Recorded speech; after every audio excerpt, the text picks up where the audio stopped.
अरे तो क्या करा, मैं 5 बजे उठ जू और मैंने 6 बजे तेरे पे लूडो का एक लिंक भेजा था खेलने वास्ते। जब तेरा मैसेज रिसीव नहीं करा तो क्या उठ दो बस सवेरे सवेरे। अरे भाई सवेरे सवेरे तो मैं उठ गया था, 5 बजे उठ गया था, लेकिन 6 बजे से मैं मंदिर में चला जाऊँ, ठीक है ना। अब मंदिर में जाता हूँ, उसके बाद गाय को रोटी देना, गाय को रोटी देने के बाद फिर सूर्य को अर्घ्य देना। जब सूर्य को अर्घ्य देने जाता हूँ छत पे, तो साथ में पक्षियों के लिए थोड़ा रोटी वगैरह रख देता हूँ, जल रख देता हूँ उनके लिए भी, ठीक है ना। उसके बाद कुत्ते को रोटी देना, थोड़ा कीड़ी मकोड़ों के लिए भी अट्टे में मीठा मिला करके रख देता हूँ। फिर उसके बाद आराम से रोटी खा के। अरे यार क्यों है ना में फंस रहा था, हमन खाई तो पंगे लेने लग रहा। मेरे क्या नास्तिक की जिंदगी जी ना, मौज की जिंदगी है। कुछ भी नहीं करना, सवेरे राम का उठाए अपने टाइम पे, और ना देने किसी का आटा देना, ना किसी का रोटी देनी, ना किसी का जल देना, कुछ नहीं देना, अपना राम था उठ मौज हुआ। ये जिंदगी मौज की हो, मेरे क्या नास्तिक बन जा भाई। ये सब करके ना एक मानसिक शांति मिलती है, दिमाग तरोताजा फील करता है, और साथ में ना जीव जंतुओं के लिए कुछ करने का मौका मिलता है। अब अपने लिए जीना तो यार क्या जीना, सिर्फ अपने लिए जी का क्या फायदा। और इन सब में 1 घंटे तो लगता है यार, उसके बाद अपना जो मर्जी काम करो। यानी कुल मिला के मौज की जिंदगी तो मैं भी जी रहा हूँ भाई। के मौज की जिंदगी जी रहे, रोज अपना 1 घंटा बर्बाद कर। आस्तिक बनकर तो बंदा 100 नियमों बन जाए। मेरी सलाह मान, तो भी नास्तिक बन जाए। देख रखिए तेरी सलाह। अरे यार चल ठीक है, तो मेरी बात नहीं मानता नहीं तो, लेकिन भगत सिंह ने तो जानता होगा। किसी बात कर रहे हैं, किसा सवाल है तेरा? ये दिमाग खराब है कि तेरा? शहीद आजम भगत सिंह जी को कौन नहीं जानता है? कोई ऐसा जो नहीं जानता उनको? भाई साहब तो नहीं जानता, अगर तो जानता ना तो यह बात भी जानता कि शहीद भगत सिंह जो थे वो भी नास्तिक थे, और मैं भगत सिंह का बहुत बड़ा फैन हूँ। वो नास्तिक थे तो मैं भी नास्तिक। और क्या जानते हो भगत सिंह जी के बारे में?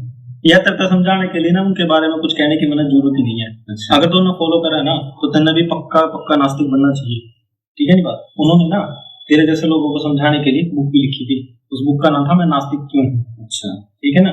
तो अगर उन्होंने बुक लिखी है, तुझे भी ये सारे आडंबर छोड़ देने चाहिए और नास्तिक बन जाना चाहिए। अच्छा, वैसे आपने बुक पढ़ी है? तो पढ़ने की क्या जरूरत है, उनके कवर पे लिखा हुआ है कि मैं नास्तिक क्यों, तो पढ़ने की क्या जरूरत है, टाइटल ही बता रहा है उसका। अरे यही तो प्रॉब्लम है तुम जैसे हजारों युवाओं की, कि बिना कुछ पढ़े बिना कुछ जाने अपनी ही एक अलग कहानी बना लेते हैं। मैंने आपसे पहले ही कहा था कि अधूरा ज्ञान जहर के समान, और यही गलती अम्बेडकर जी ने की थी मनुस्मृति वाले मामले में। ये मैं आपको पहले ही बता चुका हूँ। तो भाई तेरा कहने का मतलब क्या है कि जो भगत सिंह जी थे वो नास्तिक नहीं थे? भाई उन्होंने अपने आपको नास्तिक कहा था, मैं ये इस बात से एग्री करता हूँ, लेकिन उन्होंने क्यों कहा था, क्वेश्चन यहाँ पर है। क्या आपको पता है? नहीं पता, क्योंकि आपने वो पुस्तक पढ़ी होती तो आपको पता चलता। चल मैंने वो पुस्तक नहीं पढ़ी, मैंने तो पूरी पढ़ी होगी पुस्तक। हाँ पढ़ी है, तो बता दे। जरूर बताऊंगा, लेकिन उससे पहले आपको ना ये भी पता होना चाहिए कि वास्तव में आस्तिक किसे कहते हैं और नास्तिक किसे कहते हैं। अरे भाई कैसी बात कर रहा है यार तू, जो भगवान न माने वो आस्तिक है, जो ना माने वो नास्तिक है। ठीक है यार, मैं मान गया आपकी बात, आप बिल्कुल ठीक कह रहे हो कि जो भगवान को मानता है वो आस्तिक है, लेकिन आस्तिक होने के लिए सिर्फ भगवान को मानना ही काफी थोड़ी ना है कि भगवान को मानते हो, आप मंदिर में जाते हो तो आप आस्तिक हो। नहीं, आस्तिक होने के लिए कुछ एक नियम है, कुछ एक बातें हैं जो जिनको फॉलो करना जरूरी है। अगर आप उन नियमों को, उन बातों को फॉलो नहीं करते हो तो आप आस्तिक नहीं हो। और ये बातें मैं नहीं कह रहा हूँ, ये अपने धर्म ग्रंथ में लिखी है, समझिए। अच्छा ऐसे कौन से नियम हो, मैंने भी बता। और सबसे मेन इंपॉर्टेंट बात हुआ जो भगत सिंह वाली है ना, वो पूरी तरीके से एक्सप्लेन कर बताइए। ठीक है, अब इसमें जो मेन नियम है ना वो पहले वो कर देता हूँ। जैसे सच बोलना चाहिए, हमें अपने बड़ों का आदर करना चाहिए। यदि आप अपने बड़ों का आदर नहीं करते हैं और मंदिर में जाते हैं तो उसका भी कोई फायदा नहीं है। इसके अलावा हमारी 5 इंद्रियां होती हैं, आंख, नाक, कान, जीभ और मुंह। हमें अपने इंद्रियों को अपने कंट्रोल में जितना हो सके अपने कंट्रोल में रखना चाहिए। ज्यादा गुस्सा नहीं करना चाहिए, शाकाहारी हमें रहना चाहिए। इसके अलावा हमें अपने गुरुजनों को भी आदर करना चाहिए। डेली आप मंदिर में जा रहे हो, लेकिन आप इन जो ये नियम बनाए गए हैं, अगर नियमों को फॉलो नहीं कर रहे हो तो आप आस्तिक नहीं हो। लेकिन आप मंदिर में नहीं जा रहे हो, लेकिन अगर आप इन नियमों पे हो तो आप आस्तिक हो। इसके अलावा मातृभूमि की सेवा करना भी ऐसा ही एक नियम है। भगवान श्री राम ने भी कहा था, जननी जन्म भूमि स्वर्ग आदि गृहसी, मतलब यानी जन्म जो अपनी जन्म भूमि है वो स्वर्ग से भी बढ़कर है।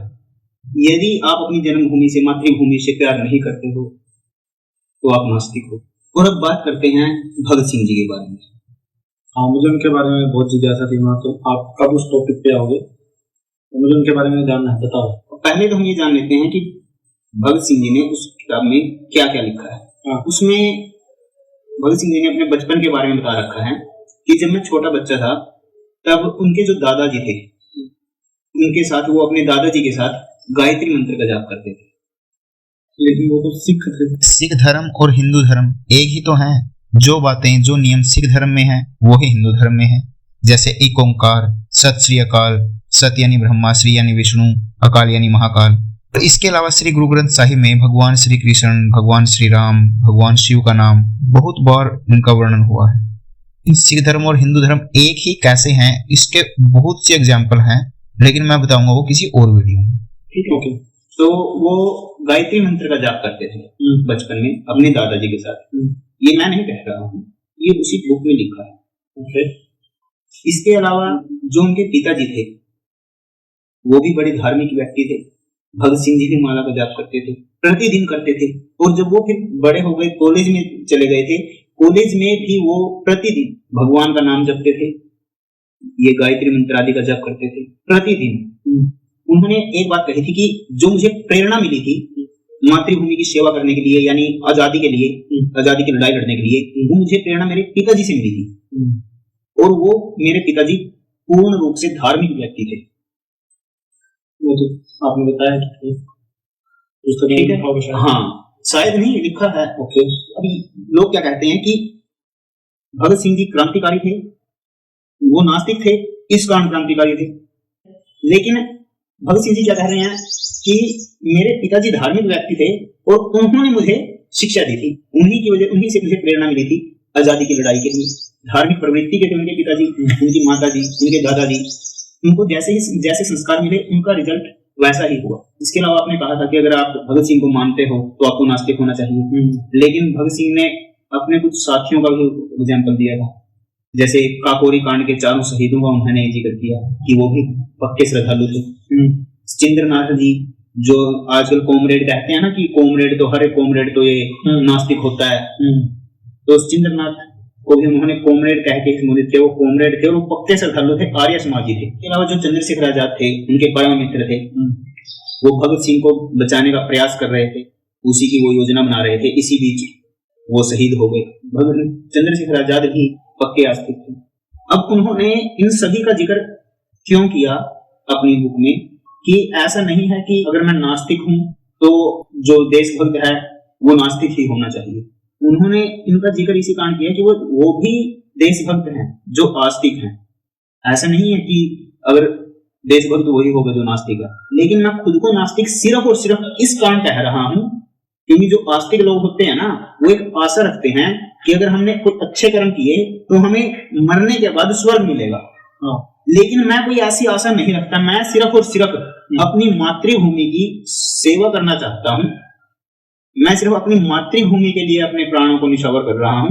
इस कारण मैं खुद को नास्तिक डिक्लेयर कर रहा हूं। मतलब मेरे मन में कोई ऐसी इच्छा नहीं है कि मैं मरने के बाद स्वर्ग की इच्छा करता हूं या अगले जन्म में राजा बनने की इच्छा करता हूं।